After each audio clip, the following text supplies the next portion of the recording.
And guys, magluluto na po ako. Ito po yung ating ihalo sa aking lulutuin. Panganan tunang inihaw. Yan, hihimayin ko po yan. And guys, samahan nyo na ako sa aking pagluluto. Gandang tanghali. Ayan, mag-start na po ako ng pagluluto. Ito po yung panganang tuna na hinimay ko kanina. Ayan, inihaw po yan kagabi. At ito na po yung ating mga ingredients. Ayan. O, diba? Ang daming gulay.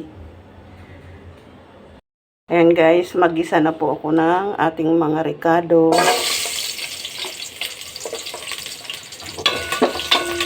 Yan, sa kaserola po ako nagluto kasi hinaram ng anak ko yung kawaling malakit, nagluto siya ng pansit. Hindi kasi ito sa maliit naming kawalit. Medyo marami-rami itong niluto ko. Ayan, sunod na rin po natin yung sibuyas.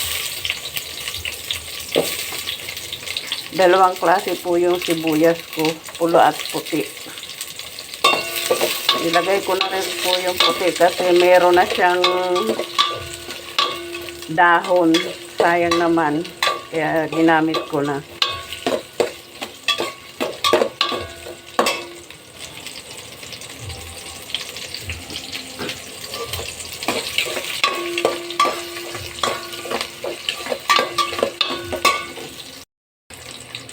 Kamatis.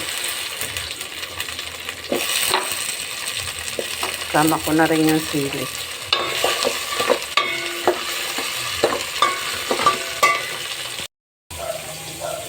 Yan, lagay ko na rin tong panganan tuna. Igisa po natin.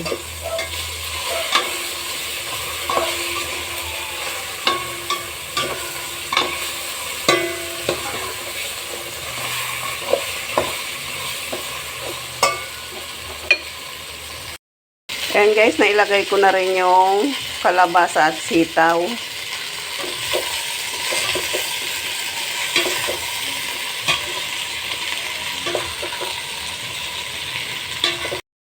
Ayan, maglagay na ako ng tubig para lumambot na agad yung ating sitaw at kalabasa.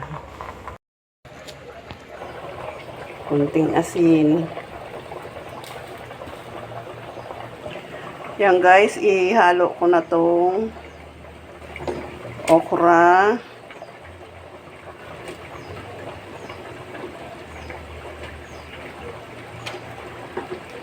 eggplant, at yung ating ampalaya. Ayan. Ang tawag nga pala sa lutong ito ay dinengdeng. Dapat po ang pangpaalat dito ay bagoong isda. Pero bawal po sa akin yung bagoong. Kaya asin na lang po yung pagpapaalat natin. Ayan guys. Hindi ko rin talaga natiis na hindi lagyan ng konting bagoong. Kasi iba ang lasa niya. Mas malasa po talaga pag may bagoong isda. Buti na lang, konti lang yung nilagay ko kaninang asin. Ayan. Pinatakan ko siya ng konting bagoong. Maraming salamat. Kain na po tayo.